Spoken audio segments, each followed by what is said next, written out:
Welcome to Whatsoever More or Less. My name is Jason, and I want to go ahead and talk about being a peacemaker from the perspective of a constitutionalist. I've heard this being discussed by another member of the church podcaster today. And yes, I think that the Constitution is incredibly relevant to being a peacemaker. And let's go ahead and start off with George Washington's farewell address, where he warns us about factions and usurpations. Look, I'm not a major student of his farewell address, but I know enough about it. He warns us about getting caught up in factions, entangling alliances, not paying our debts on time, and he warns us about using usurpations as a way to get the changes that we feel need to happen in our form of government. He tells us to do it the right way, and that basically there's a psychology behind usurpations. Usurpations means taking powers that the Constitution doesn't grant and using them anyhow out of expediency, supposed expediency, right? So now President Oaks has said that calling something unconstitutional is one of the most serious of accusations, and it should only be done if you can truly, thoroughly prove that what you're accusing of being unconstitutional is unconstitutional. President Oaks himself has no problem pointing to certain things that are unconstitutional, such as the administrative state or excessive judicial review, waivers of sovereign immunity, ex parte Young doctrine type stuff, where the Supreme Court redefines our Constitution for us. President Oaks has pointed to that surely several of our founders didn't make it into the text of the document, but they intended for the courts to have the final word on matters of constitutional interpretation, but only with the most serious, reverent, careful attempt to get to the absolute truth, not to let their opinion muddy the waters, and only as needed, because he prefers that tool not be used as a default tool, but only when you're desperate, because the psychology behind a winner-take-all type decision, and this is the Constitution, and now basically as soon as you do that, you take everything away from the legislative branch. They're no longer allowed to legislate in a way that contradicts what the courts have said, even though that's not directly written into our Constitution. That, for all intents and purposes, that's the way we live it. So that's a perfect example of usurpation. It's an authority not explicitly granted to the Supreme Court, but we find that we use it out of expediency. And then when we use it out of expediency, one side wins, and you can't even legislate away the decision made by the Supreme Court. The other side loses, and you can't legislate away, and you're angry. Somebody's angry and somebody isn't. There's no peace there whatsoever. That's a usurpation. It's a taking of an authority for expediency through an unconstitutional means, and surely it leaves people angry. And then when the next guy gets into office, which always happens sooner or later, then he says, okay, well fine, they did this, so I'm going to respond this way, most likely again probably in a way that is a usurpation, where they're really doing something the Constitution doesn't allow them to do. They're stretching the meanings of the Constitution, or they're just completely blowing it off, right? And you've got this ongoing vicious cycle. And then this faction starts hating that faction that much more. And then that faction, again, when they get back in office, adds more on top of it. Now you've got all these accumulated offenses from this faction against that one, and all these, when really the Constitution only granted so many authorities in the first place, and nobody should be exercising that much authority over their neighbor in the first place. The real peacemaking with your neighbor is keeping government to its proper role. And this is something President Benson said. Maximum freedom is what President Oaks has said in his talk, Freedom and Free Agency. He does say where maximum freedom is best, there may be some careful decisions made at times where you deal with also legislating regarding self-harm and eccentricities, which when I hear him say eccentricities, knowing his personality, he's referring to, say for example, somebody's putting, I don't know, satanic statues or lewd statues or something like that in their front yard. It's reasonable for a community to say, yeah, you're not allowed to do that in our community. Okay, self-harm. Usually it's harm against others that legislation is most appropriately exercised. And usually that comes down to the state levels. That's the police power typically. When the federal government meddles in too many such things, the Constitution doesn't allow for it. And so it creates a winner-take-all type situation. It's usually based on the 14th Amendment, which then leaves some states that wanted things one way, and according to the Constitution actually did have the right to have it that way, suddenly not being able to do what they can see clearly the Constitution allows them to do. So it's not good for peacemaking. Another one is the agrarian lifestyle. Well, Thomas Jefferson too. I mean, he really, and I need to study this one more too. So I'm going to recommend studying it. It's the first inaugural address of Thomas Jefferson, and but you know, one thing that he really advocated for was self-sufficiency, agrarian lifestyle, that ability to provide for yourself.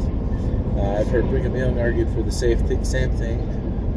What could be one of the most possibly peaceful things you can do is not be reliant on your neighbors, right? To where every little thing they do affects you, and you feel entitled to having them be a certain way. Surely it's one of the greatest things for peace, right?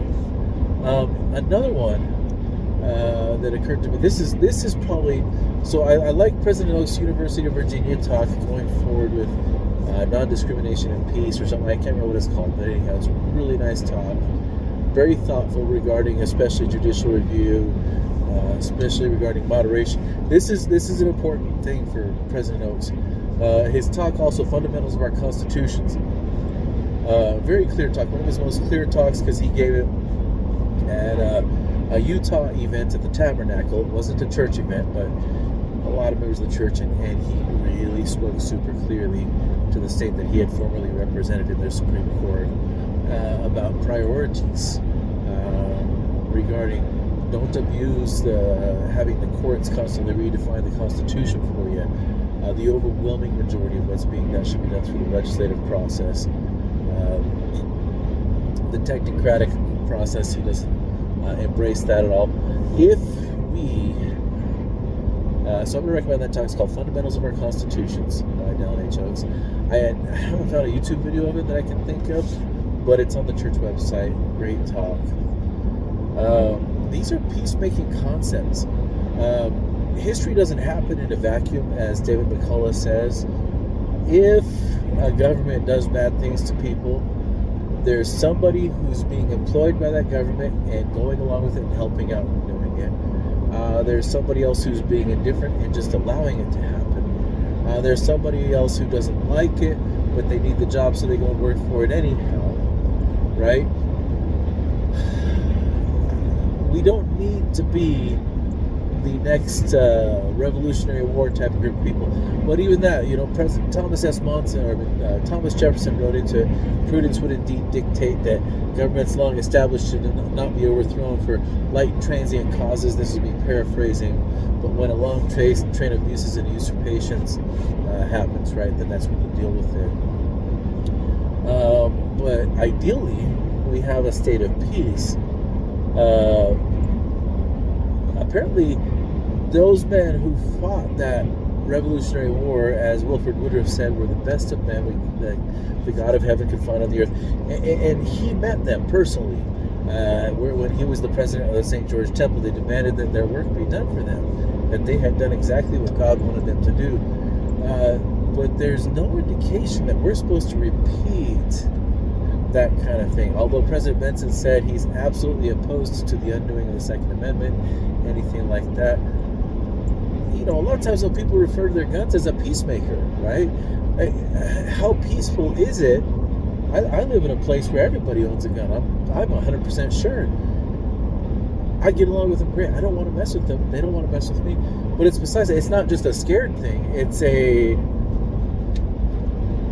equality. It's just equal. There's nothing more peaceful than equality, right?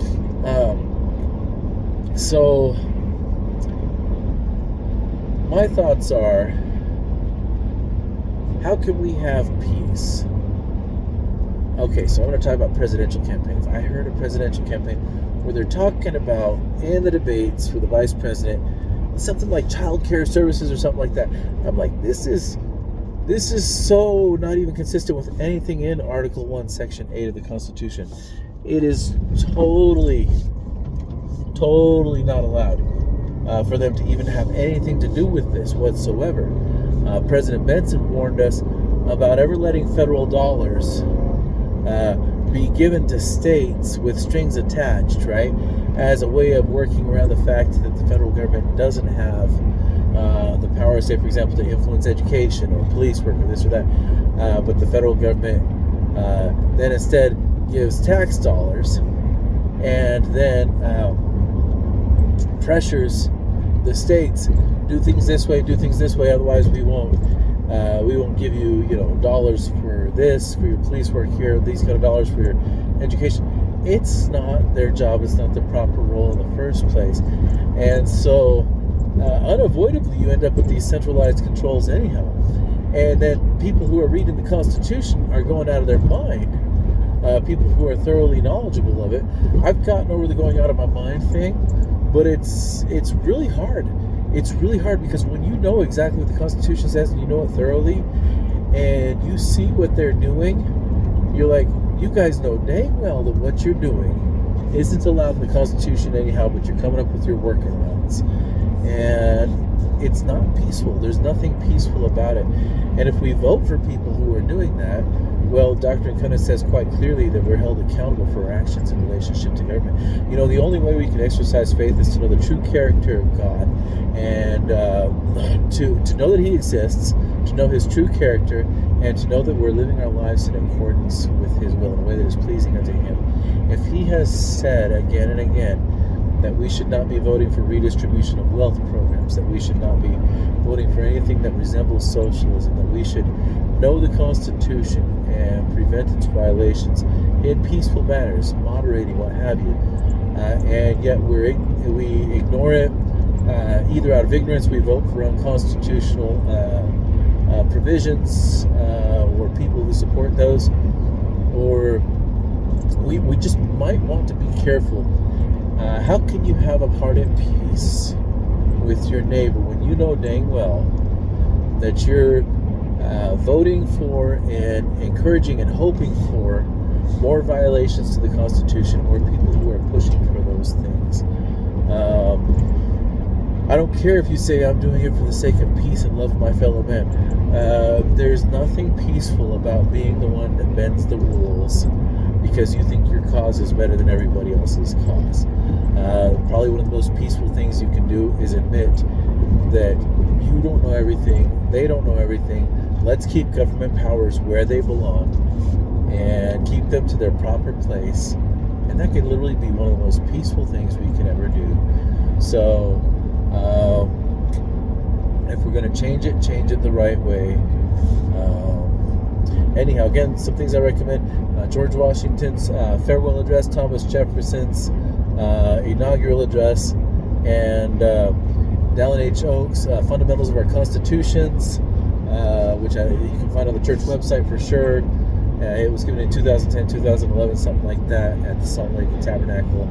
And then probably even Ezra Taft Benson, The Proper Role of Government, is a really important one. If the work he did with H. Merlin Anderson was great too, but I mean really great for understanding like that kind of peaceful understanding of your neighbor and what have you. But the proper role of government is nice and precise, concise, however you want to say it, and hitting the topic. So that's it. I think the Constitution is one of the greatest peacemaking documents ever. There's a reason why we still have it to this day. Study it if you haven't. It's worth it. Study it a lot until it makes sense to you. All right, thanks for listening, guys. See ya.